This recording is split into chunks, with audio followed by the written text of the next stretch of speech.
Hey everyone, today in this video, I'm excited to be checking out the iRobot Roomba Vac 2 Essential. iRobot did send me the sample, but any opinion expressed in this video is strictly my own. That being said, if you're interested in this robot vacuum cleaner with self-empty base, or you want to find out more about it, the link to it will be in the video description. Take a look real quick at the retail box and packaging. Very simple and straightforward. They walk you through some key features on the side of the box right here. It vacuums in neat rows, works with the iRobot Home app available for iOS and Android devices, and it recharges and resumes the cleaning task if need be. Can't forget about the self-empty base as well too. Now let's go ahead, let's open it up and see what's inside. Here are all the contents. First up, we have our product literature consisting of our user guide and manual in multiple languages, walking you through full product setup here with charts, diagrams, everything you need step by step. We also have our 1-year warranty information, followed by an extra filter, and we have our side cleaning brush that we need to install. Next, you'll find the vacuum here, as well as the self-emptying station that will also charge our vacuum. Let's take a look at these in more detail. Starting with the top of the station, we have a fabric handle here with iRobot's logo and branding. We can open that up to reveal a multi-purpose cleaning tool, bristle brush, and a little knife right there to cut away any tangles. I like that built-in storage. We have our already installed vacuum bag, iRobot's branding on it. You can see inside with the vacuum bag removed. And then we just line up the vacuum bag like so to install it. They even have instructions on the top for you showing you how to remove and reinstall the vacuum bag.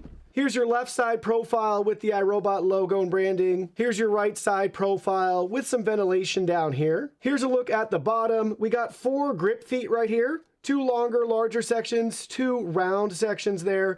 And then we have our vacuum channel here where the self-empty contents will come in. And we have Phillips head screws, 5 of them. If we ever have a clog or debris obstructing this channel, you can very easily remove to unclog. Nice touch. Glad that they still have that on this station. And we have some additional info on the station right there. Here's a close-up of that info for those that are interested. Here's a look at the backside. We have an integrated power cord and cable with built-in cable management, so we can wind up some of the extra cord right here and then route it along either of these channels so it can be flush against the wall or our baseboards. Great to have that design there. And then lastly, here's a look at the very front. So down here we have our charging contacts. We have 2 guide wheels to make sure the unit's exactly where it needs to be in proper position to empty and charge. And there's that channel right there again where all the contents will be sucked out of the vacuum dustbin. Just as a bonus, you may have noticed behind me here, I have the current self-empty station for the I and J series vacuums. So it takes some similar cues from the station. It's just shrunk down. So here's a look at both head on. Similar aesthetic here, right? A little bit larger slats versus thinner, smaller ones here.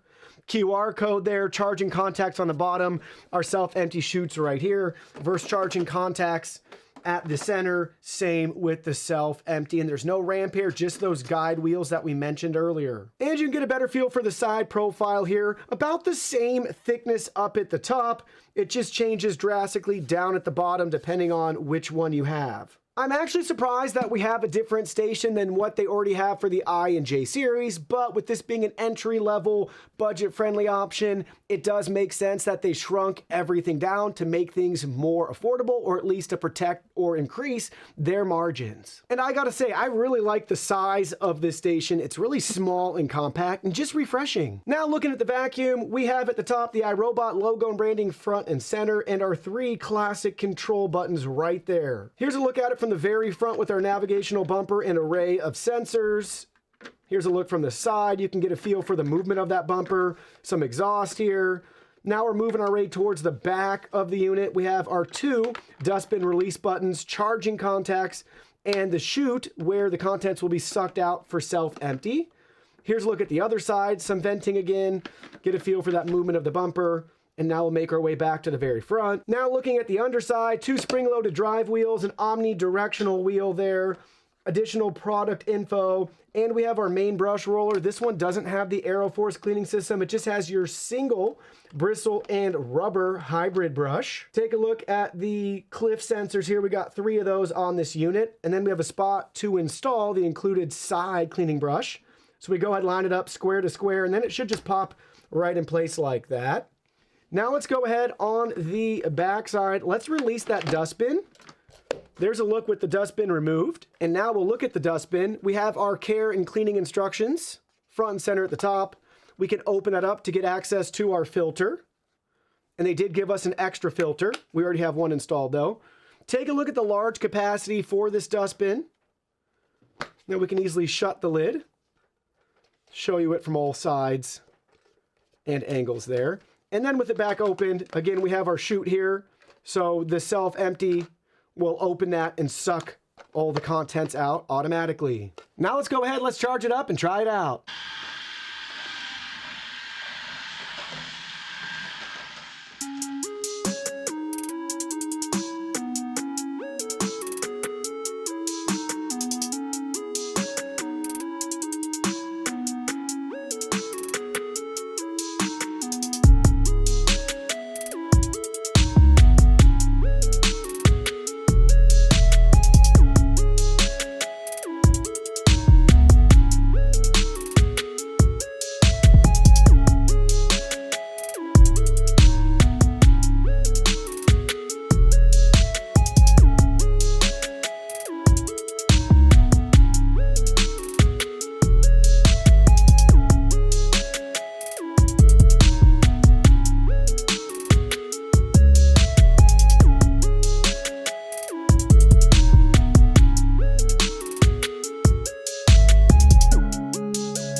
We just finished our first clean. Let's take a look at the cleaning results. We'll start by removing the dustbin. I intercepted it before it would go back and do the self-empty so we could see all the contents in the dustbin.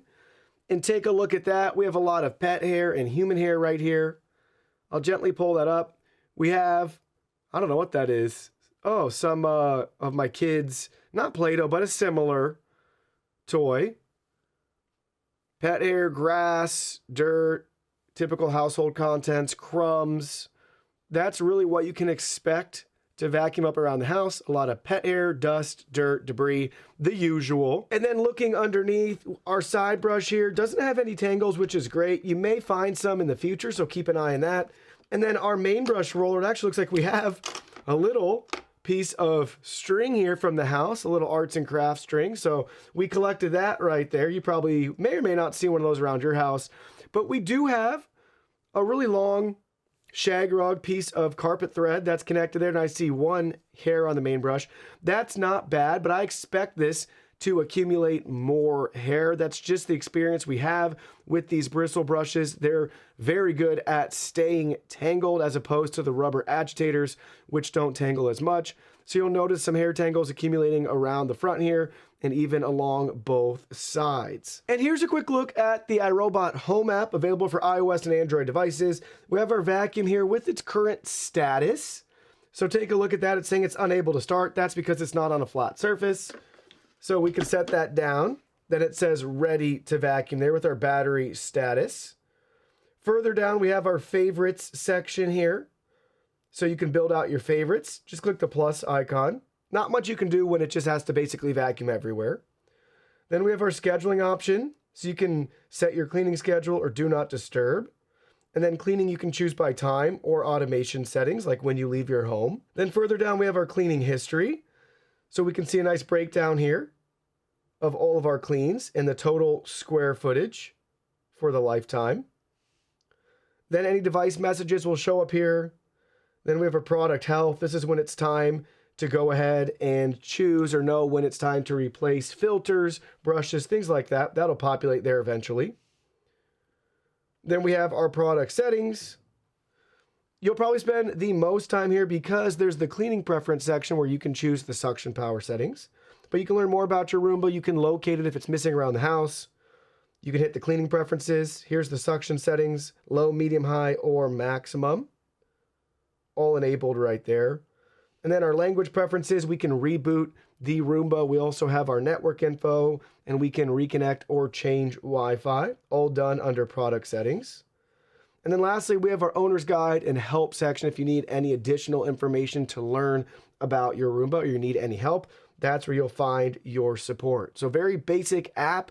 You'll probably only use this app if you want to set it up on a schedule or change the schedule, or if you want to change the suction settings for whatever reason. Let's take a deep dive into the Roomba Vac 2. We'll compare it to over 80 plus vacuum cleaners that I've personally tested and reviewed. We've continued to build out and refine our database to help you assess the value of this RoboVac compared to all the other RoboVacs that we have used. First, to get the proper frame of reference, let's go over how much this costs. You'll notice that we're over a couple $100 less than your average robot vacuum out there on the market today. So keep that in mind as we look at all the data. Theoretically, for all the averages and feature sets, we should be below average because we're paying below average. So tuck that information away in the back of your mind, and let's go ahead. Let's continue on and look at some more specs and details. So a key leading indicator for vacuum performance is max suction power. Now, something really interesting is iRobot has never published this information for any of their Roombas, at least for the last couple of years. It's always a mystery what the suction power is on these vacuums. I'm thinking that it's not very high, so they don't market it. Typically, we see a lot of vacuums and brands always publishing this information as sort of like a rite of passage and bragging rights, depending on how high their suction power is. If I had to speculate, it'd be somewhere probably between 2,000 and 4,000 pascals if I just had to make a guess from my experience. That would still technically be below the average of 5,700. You want to see a higher value here, but it doesn't always necessarily mean you'll get a better clean. Same holds true with max CFM. The good news here is we can measure this in house. So this scored 8.2 CFM. That's a very respectable score. As you'll notice, the average is only 6.9. You want to see higher results here as well. Usually it's a good indicator leading to actual good real-world performance and cleaning, but let's go ahead, let's find out. And in this case, with our carpet deep clean test where we embed coffee grounds into carpet and measure before and after, we came in right below the average by about 7 points. We got a score of 80 versus 87. For having that higher CFM score, I'm disappointed with this result, but without knowing the suction power score, it's probably not out of range for what it should be. So anyways, not bad. Again, below average price, and we're getting below average performance. Moving right along to decibels, this is how loud the vacuum is. We always measure this vacuuming carpets on max suction power with any sort of carpet boost and all of that good stuff enabled. We peaked at 78 decibels compared to the average of 72. Really not that big of a deal in my opinion. You're gonna notice a robot vacuum if it's vacuuming and moving and cleaning around your house. Is it so loud and unbearable that you can't be in the same room? No, not at all, but I wouldn't want to have this running while I'm napping or trying to watch TV. Next, let's talk about battery life. This comes in at 120 minutes of battery life. That's going to be 47 minutes below your average typical robot vacuum cleaner. That's definitely one of the things that this could improve upon the most is the battery life and runtime. But the good news is it's smart enough to go back home, recharge, and then resume its clean for you. So that makes it a moot point if you're not in a rush or a hurry to have everything cleaned. And spoiler alert, we don't have a large battery capacity in the Roomba Vac 2, which is why we don't get that long runtime. 2,600 milliamp hours compared to the average of 4,000. Usually a larger battery capacity in vacuums leads to a longer runtime. And a bright spot for some of you that prefer smaller vacuum cleaners in regards to the height. This comes in at 3.2 inches, helping you get under some furniture that maybe your fancier LiDAR equipped vacuum cannot get under, that usually come in around that 4-inch mark. But with that being said, I still prefer to have a taller vacuum with LiDAR as opposed to one that's a little bit shorter without. And a welcome addition to this model is picking up the self-empty base. We do have a self-empty. From our findings, around 67% of the vacuums that we've tested have a self-empty base. Next up is dustbin capacity. This is measured in milliliters. This has a 400 milliliter dustbin capacity. The average is 415, but that includes a mix of vacuums with and without self-emptying, and it tends to skew higher for vacuums without self-empty. You want to have a larger internal dustbin because that means you're making less trips emptying the vacuum dustbin yourself. In this case, since it can empty itself, it doesn't matter. We actually get the best of both worlds, a large internal dustbin, and we don't have to empty it since it has self-empty. Next up is dual roller brush. Unfortunately, this Roomba does not have any sort of dual roller brush system. We've grown accustomed and really like the Aeroforce cleaning system found on the I and J series Roombas. The 600 series Roombas also still has their own unique roller system that features basically an agitator brush and a bristle brush. On this case though, this is true to the Vac Essential line. They've consolidated, just giving us that one hybrid brush roller system. This does not have the dual roller brushes, which is a miss in my opinion. I think that system does a much better job than this system, and this system tends to get more hair tangles on it versus that Aeroforce cleaning system found on the I and J series Roombas. For those interested, 26% of the models that we've tested have dual roller systems, typically only found on iRobot until the last couple years now. Roborock has started to incorporate some dual roller systems into their high-end models, but what was nice about iRobot and Roombas, it really spread across the board on all of their models from budget-friendly to top of the line. And a new feature we're starting to see that we didn't expect in any means on this particular vacuum is side brush reach. This does have a side brush, but it does not extend. We're only seeing that on 2% of the vacuums that we've tested. And again, that's on the top of the line flagship vacuums that would cost, 5 times as much as this vacuum. And someday we're hoping to see better obstacle avoidance on this particular line of vacuums. Not expected yet, but we're getting close to this almost being an essential feature for a vacuum, even in this category and range. That's obstacle avoidance. This does not have any obstacle avoidance, but it does still do a good job when it's navigating around your home, doing row by row logical cleaning patterns versus sporadic randomized cleaning. We're seeing obstacle avoidance on 50% of vacuums that we've tested. Now, for those of you that are interested in mopping, the Vac 2 does not have mopping capabilities, but they do make a combo version of this that's identical in all other facets, and it does have a mopping module you can add. So far, we're seeing 67% of vacuums that we've tested also have some sort of mopping capabilities, whether it's super basic or really high end. Another feature not expected but absent from the Vac 2 is LED lights. There's no built-in LED lights to help it navigate when it's in dark or low light environments. We're seeing that again on flagship models, trickling down to that close to mid-range, mid-premium range at about 8% so far. And same thing like the LED lights, was not expecting video monitoring. This does not have any cameras or equipment on the front to even give you video monitoring if you wanted. We're seeing that on 14% of vacuums so far that we've tested for those that are interested. I like that feature a lot and I welcome it on any and all vacuums. In conclusion, let me share with you my final thoughts about our iRobot Roomba Vac 2. Here's what you need to know. First, we'll start with some of the positives. This has self-emptying capabilities, which is fantastic. Highly recommend if it fits within your budget. This gives us suction power controls within the iRobot app. That's a feature not always seen in other Roomba models, so it's great that we have it. And it also has row by row cleaning capabilities, a welcomed addition as well, not always seen on Roomba models that compete in their own lineup with the Vac 2. But don't worry, here's some things I want to see improve with this vacuum in the future. The first one's going to be its subpar battery life. I want to see a larger battery capacity and extended runtime. The good news though, it does have the ability to recharge and then resume its clean. So there's a little bit of some grace there, but I'd like to see it be able to run for longer cleaning sessions, especially if you want to use a stronger suction setting. It also has below average vacuuming performance in my opinion, especially even within Roomba's own product lineup, and I would say expectations. I think that has to do with it not having that dual roller design and system. That was such a fantastic system. I'm sad to see that be one of the things that they compromise to make this a little bit more aggressively priced. And then lastly, there's no smart mapping capabilities, so no room by room clean, no zone cleaning, no virtual walls and barriers, or anything like that. This vacuum's just not that smart.